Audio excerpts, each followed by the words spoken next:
Assalamualaikum warahmatullahi wabarakatuh. Apa kabar Bunda? Mudah-mudahan ada dalam keadaan sehat walafiat. Oh iya Bunda, hari ini saya akan mereview buku yang bagus sekali buat anak-anak. Terlebih buku ini sangat berhubungan erat dengan pedoman kita sebagai umat Islam, yaitu Al-Quran. Penasaran bukunya itu buku apa? So, jangan kemana-mana ya Bunda, stay tune terus, saksikan video ini sampai selesai. Dan jangan lupa subscribe. Berbicara tentang buku, ada pepatah mengatakan bahwa buku itu adalah jendelanya dunia. Mengenalkan buku kepada anak-anak sejak kecil, kita berharap akan membuka lebar pengetahuan mereka tentang dunia. Terlebih, di masa yang akan datang akan menimbulkan minat baca dan kecintaan mereka terhadap buku. Kembali ke topik awal, buku apa sih yang akan saya review hari ini? Dan bukunya adalah ini, Al-Quran Pertamaku. Nah, buku ini diterbitkan oleh tipe Lemahira Jendela Dunia Anak, karangan dari Gopar Muhammad Abdul. Nah Bun, sebetulnya buku ini tidak sendirian saja. Artinya dia itu satu paket sebetulnya. Dan satu paketnya itu adalah 5 jilid. Nih, sebanyak ini. Dan tebal. Kenapa tebal? Karena ini hardcover, jadi insya Allah kuat ya Bun kalau buat anak-anak. Jadi mau dibolak-balik baca pun insya Allah ini akan kuat. Warnanya pun bagus loh Bun. Ini menarik banget buat anak-anak ketika melihat buku terus warna-warni. Jilid pertamanya itu warna orange, kemudian jilid keduanya itu warna biru, jilid ketiganya warna hijau, jilid keempatnya itu warna kuning, dan jilid kelimanya warna ungu. Oke, kita bahas satu-satu ya Bun ya. Nih, ini jilid pertama warna oranye. Di sini tujuan si penulisnya itu adalah untuk meningkatkan kecerdasan anak. Nah, di jilid ini ada mengenal angka dan warna di dalam Al-Quran. Kalau soal buku mengenal angka dan warna sebetulnya umum sekali kan ya Bun. Banyak buku-buku anak yang menceritakan tentang mengenal angka dan warna. Tapi yang spesial dari buku ini yaitu bukan hanya sekedar mengenalkan angka dan warna, tetapi anak-anak juga diajak untuk mengetahui sedikit-sedikit tentang kandungan isi Al-Quran. Nah, makin penasaran banget kan isinya seperti apa? Oke, kita contohkan Bun. Nih, contohnya ini ada di halaman awal ya. Ada api merah. Nah, ada cerita tentang api merah dan ternyata ini adalah cerita yang diambil dari surat Al-Anbiya ayat 68 dan 69. Nah, ini tentang waktu itu ketika Nabi Ibrahim hendak dibakar. Nah, di sini ada disebutkan api merah. Oh iya, anak-anak dikenalkan dengan warna merah. Nah, di bawahnya ini ada tunjukkan apa warna api yang membakar Nabi Ibrahim. Ini ada putih, hijau, merah, kemudian biru. Nanti anak-anak disuruh memilih. Nah, di sini dikenakan tentang warna merah. Nah, selain diterangkan dengan cerita yang diambil dari kandungan isi Al-Quran, ada juga simulasi gambarnya. Ketika disebutkan judul api merah, nah di sampingnya itu ada gambar yang mengilustrasikan warna merah. Jadi anak-anak dapat beberapa poin sekaligus Bunda. Selain mengenal warna, anak-anak juga mengenal tentang kandungan isi Al-Quran. Kemudian anak-anak juga diasah nih buat memilih di bawahnya itu banyak warna yang lainnya. Baik, kita review lagi. Ini ada 3 malam tidak bisa bicara. Judulnya 3 malam tidak bisa bicara. Nah, ini tentang kisah Nabi Zakaria yang mendapatkan kabar bahagia ketika dia akan memperoleh anak. kata Allah kan waktu itu bahwa tandanya adalah 3 malam Nabi Zakaria tidak akan dapat berbicara. Ada angka 3, nah anak-anak dikenalkan dengan angka. Kemudian di bawahnya juga ada simulasi angka. Tuh bagus-bagus loh bun. Selain gambarnya cerah-cerah, kemudian ada kartun yang memang menarik, selalu menarik bagi anak-anak. Setiap lembarnya pun sepertinya sengaja dibuat berwarna-warni. Seperti dari ini. Ketika yang Tanah Hijau, judulnya Tanah Hijau, ini kisah tentang sebuah negeri yang mengalami kekeringan parah, dan di cover bukunya itu dikasih tanda bahwa hijau itu seperti ini loh. Nah, kemudian di halaman berikutnya ceritanya berbeda lagi, warnanya pun berbeda lagi. Ini benar-benar sangat menarik bagi anak-anak. Nah, 4 ekor burung. Ini mengenalkan angka 4 pada anak-anak. Kemudian ada benang hitam. Ini mengenalkan warna hitam. Ini adalah kisah dalam surat Al-Baqarah ayat 187. Yaitu yang pada waktu itu tidak ada jam tangan dan tidak ada jam dinding. Dan untuk menentukan waktu, beliau bersandar pada matahari. Nah bun, lihat banyak sekali. Saya yakin anak-anak pasti suka. Apalagi ada cerita sapi kuning yang surat Al-Baqarah. Kemudian ada 7 ekor sapi betina untuk angkanya. Nah ini garis besarnya ya. Jadi jilid 1 itu mengenalkan anak terhadap angka dan warna, plus cerita yang isinya itu tentang kandungan isi Al-Quran. Jadinya kalau disebut salah satu kali dayung dapat 2-3 pulau terlampaui, ini sepertinya 1 kali dayung beberapa pulau lagi terlampaui.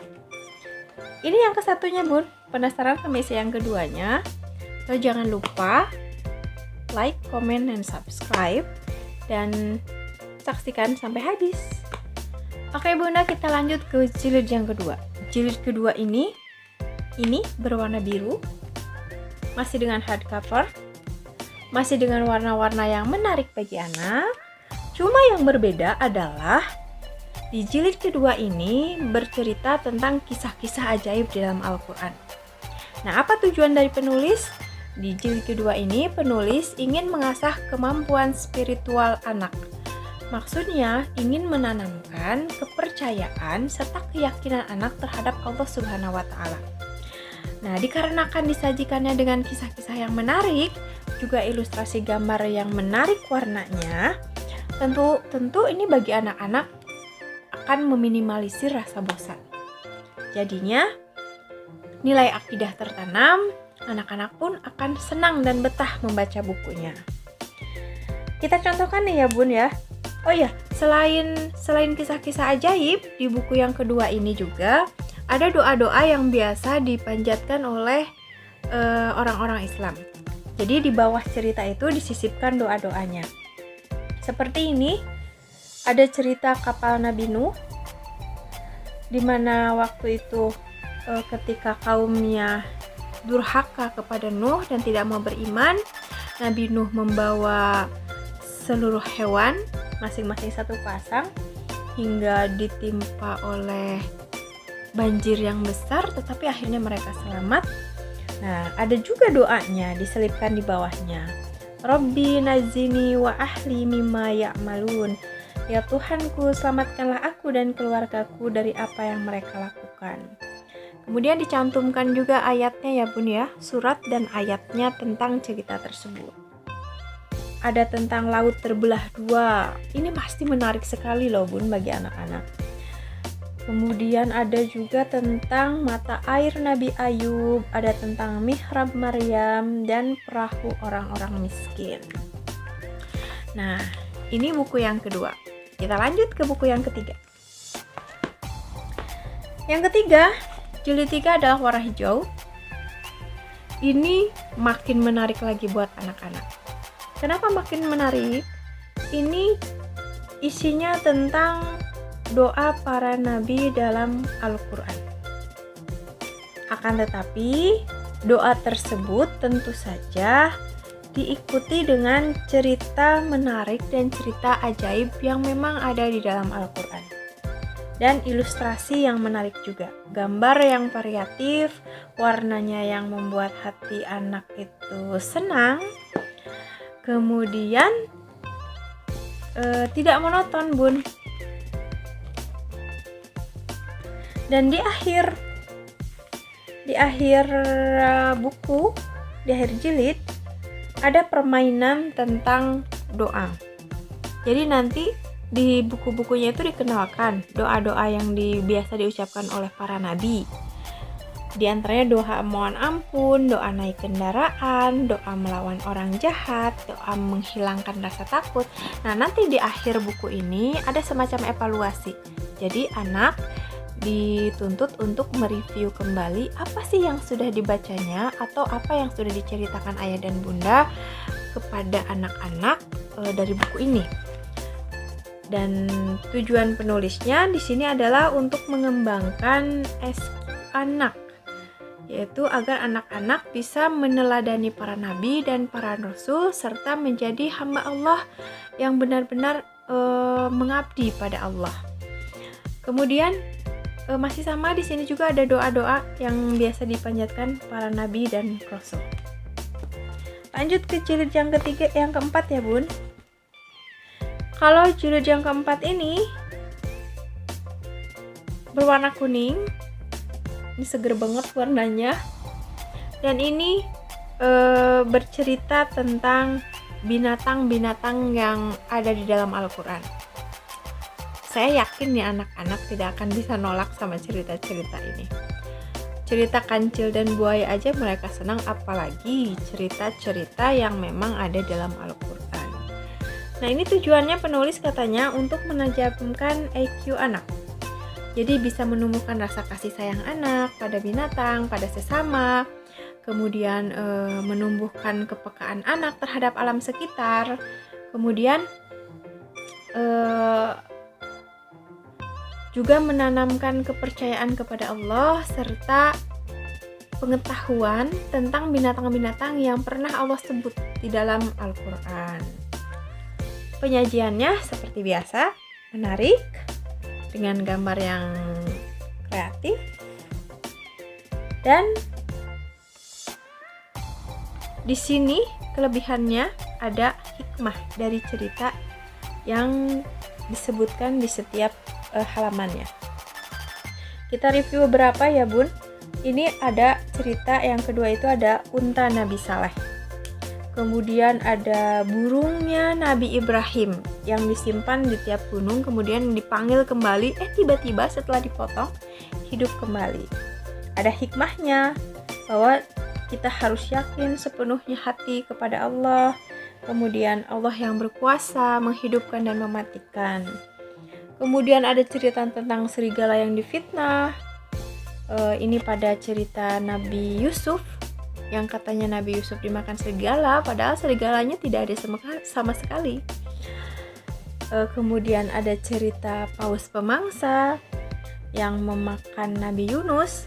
Kemudian ada sapi berwarna aneh, ada burung hudhud yang cerdas, semut yang cerdik. Nah, spesialnya di buku jilid 4 ini ada hikmah yang harus atau yang dapat diambil oleh anak-anak. Dan bagi orang tua, bimbingan bagi orang tuanya pun di sini disebutkan bagaimana cara menceritakannya, bagaimana cara mengilustrasikannya kepada anak tentang hewan-hewan yang Allah sebutkan itu di dalam Al-Quran. Lanjut kita ke buku yang terakhir atau jilid yang terakhir. Yang terakhir berwarna ungu, dan ini untuk melejitkan ISQ anak. Tujuannya adalah penulis mengajak anak-anak untuk mengeksplorasi lebih dalam lagi kisah-kisah di dalam Al-Quran. Dan di jilid 5 ini kebanyakannya sih menceritakan tentang orang-orang yang durhaka kepada Allah Subhanahu wa taala. Kalau tadi kan disebutkan itu diceritakan di jilid sebelumnya itu tentang binatang-binatang yang taat kepada Allah, kemudian tentang para nabi, kisah para nabi, kemudian tentang kisah-kisah ajaib di dalam Al-Qur'an yang wajib diimani. Nah, yang terakhir penutup ini menceritakan tentang orang-orang yang durhaka kepada Allah. Tentu saja tujuan si penulis ini agar putra-putri kita yang membaca buku ini akan mengambil pelajaran dari kisah-kisah tersebut di dalam Al-Quran, sehingga apa yang kesalahan-kesalahan yang terjadi di masa lampau tidak akan diulangi oleh generasi kita di saat ini. Baik Bunda, di cerita pertamanya ada cerita tentang Fir'aun dengan ilustrasi yang sangat menarik. Ada hikmah juga Bun, serta ada bimbingan orang tua ketika memberikan poin dari cerita Fir'aun tersebut. Kemudian ada cerita Haman, kemudian ada tentang Abu Jahal, Abu Lahab, Abrahah, Samiri, Ubay bin Salul, Ubay bin Khalaf. Pokoknya masih banyak lagi deh. Pokoknya ini benar-benar bermanfaat buat anak-anak, bercermin bahwa kesalahan yang dilakukan orang-orang terdahulu itu bisa menjadi pegangan agar tidak dilakukan saat. Oh ya Bunda, satu hal lagi yang menarik dari buku ini, di depannya itu ada semacam kartu ucapan yang ditulis untuk Ananda tersayang, kemudian ada kolom kosongnya, dan di bawahnya lagi dari yang menyayangimu. Semoga menjadi anak saleh dan pintar. Nah, rupanya buku ini memang benar-benar cocok nih untuk menjadi hadiah si kecil. Oke Bunda, rupanya sekian dulu review buku hari ini. Dan mudah-mudahan Bunda semua diluaskan rezekinya senantiasa agar bisa memberikan hadiah buku yang bergizi bagi anak-anak tercinta kita. Sampai ketemu lagi di review buku berikutnya, dan tetap jaga kesehatan, tetap semangat, dan assalamualaikum warahmatullahi wabarakatuh.